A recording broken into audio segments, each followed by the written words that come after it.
Hi everyone, welcome to my channel Design with Rusbe. Continuing with CSWA Practice Problems, today we'll work on question 6.7. Let's take a look at this question. So in this question, unit of measurement is millimeter gram second. Like always, we need to ensure we are using the same unit of measurement in SolidWorks setting. Now, looking at this geometry, we have detail A shown here. We have the 3D model, we have the front view, and we have the right view. My preference is to focus on a front view, and I'm going to start with making detail A. I start with this top section and make a geometry. I will use Extrude boss command to make this part of the geometry.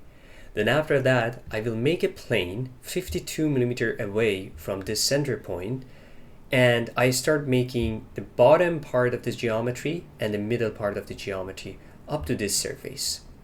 And as a last step, I will focus on some details like the fillet you see in this region. So with this introduction, let's jump into SolidWorks and start modeling this part. In SolidWorks, first we need to check unit of measurement, and you can see that we have millimeter gram second, which is a correct unit of measurement. Now I click on a sketch, and I choose front plane. So here we need to start with the slot command. So what I can do, I can click on this command here, and here I make a center line for this slot command, and then I make a slot. Now, of course, because it's a symmetric geometry, the center point of this slot needs to be right on the origin of the geometry. So hold Control, select the origin, and choose coincident. The height of this slot is 14 millimeters, so this should be 14. Also, the dimension from the left to the right is 22 millimeter. If you remember, I mentioned this before. If you want to dimension the point on the curve, it's always best to use Shift command. So hold Shift, select this curve, select the other one, and SolidWorks automatically gives you the dimension of the highest point of the curve. This should be 22 millimeter. Awesome. So now we have this part of the geometry. We need exactly same slot shape, but with 3 millimeter distance from the main one. So basically we need 3 millimeter wall thickness. I mentioned this before. Whenever you need consistent wall thickness, the best command to use is offset command. So what you can do, you can click on offset command, and you can select one edge, and you can see the preview. First, change the dimension to 3. We need 3 millimeter offset. Second, change the direction. We need to change it. And now you can see the preview. Click on OK, and that's it. Okay, so now we have the sketch. It's time to use Extrude boss command. Click on Feature, click on Extrude boss. And again, because it's a symmetric geometry, from this drop-down menu, I prefer to choose mid-plane.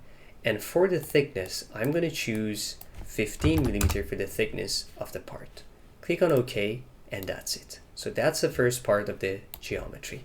Next, I want to focus on the bottom part of the geometry. If you look, the bottom part of the geometry is 52 millimeter away from the center point of the geometry. So what I can do, I can make a plane 52 millimeter away from the center plane, and then I start making a sketch. So to do this, I click on Feature, I click on Reference Geometry, and I choose Plane. The reference plane I want is top plane, so click on it. And now here, the dimension I want to have, first, let's flip the offset. And I also want to change the dimension as well. So let's change this dimension to 52 millimeter. And then here, let's also flip normal, because I want to look at this plane from bottom. So just flip normal and then click on OK. So now I have this plane. It's time to make a sketch on it. Click on a sketch, click on a sketch. The plane is selected. So here we want to start with a small cylinder first. Click on Circle command and make a circle here. The diameter of the circle should be 5 millimeter. And we know that the height of the cylinder should be 7 millimeters. So click on Feature, click on Extrude boss, and then here I don't want the mid-plane style, so click on the drop-down menu, change it to blind, change the direction, and change the height to 7 millimeter. Click on OK, and that's it. So that's the first part. Next part, click on a sketch, and this time I want to start right from here, from this surface. Click on it. click on circle command and make a circle.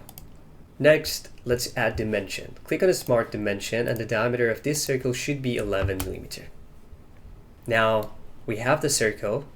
Time to extrude this. Click on a feature, click on extrude bus. And now here, we need to change the type of extrusion. Click here and choose up to body. And for the body, I select this. I want to select this part of the geometry, the top section. Click on OK, and that's it. So now the extrusion happens all the way to this top surface. Okay, so the middle part is also made. Now it's time to go for the last step, which is adding a fillet. If you look at the right view, you can see that we need 2 mm fillet for this edge. So let's add that. Click on feature, click on fillet command, and then here change the radius to 2 mm. Now select this edge. Okay, so the fillet is added. You can see the preview, click on OK, and that's it. Awesome, that's it. That's basically the geometry that we want to have. Now it's time to check the volume and make sure that this model is correct. Let's go back to the question and check the final answer. In the question, you can find the total volume here. The total volume is 6,049 cubic millimeters. Let's go back to SolidWorks and check the volume for our model. In SolidWorks, in order to check the volume, you can click on Evaluate and then Mass Properties. And here you can see the total volume. The total volume that we have here is 6,048.96 cubic millimeters. If you round up this number, you're going to get exactly the same answer as shown in the question, which is showing our model is correct and there's no problem with it. Okay, awesome. That's it. That's a wrap for this video. I hope you liked it. If you have any questions or comment, please leave comments down below. Thanks again for watching. My name is Ruzbe. Hope to see you again soon in the next videos.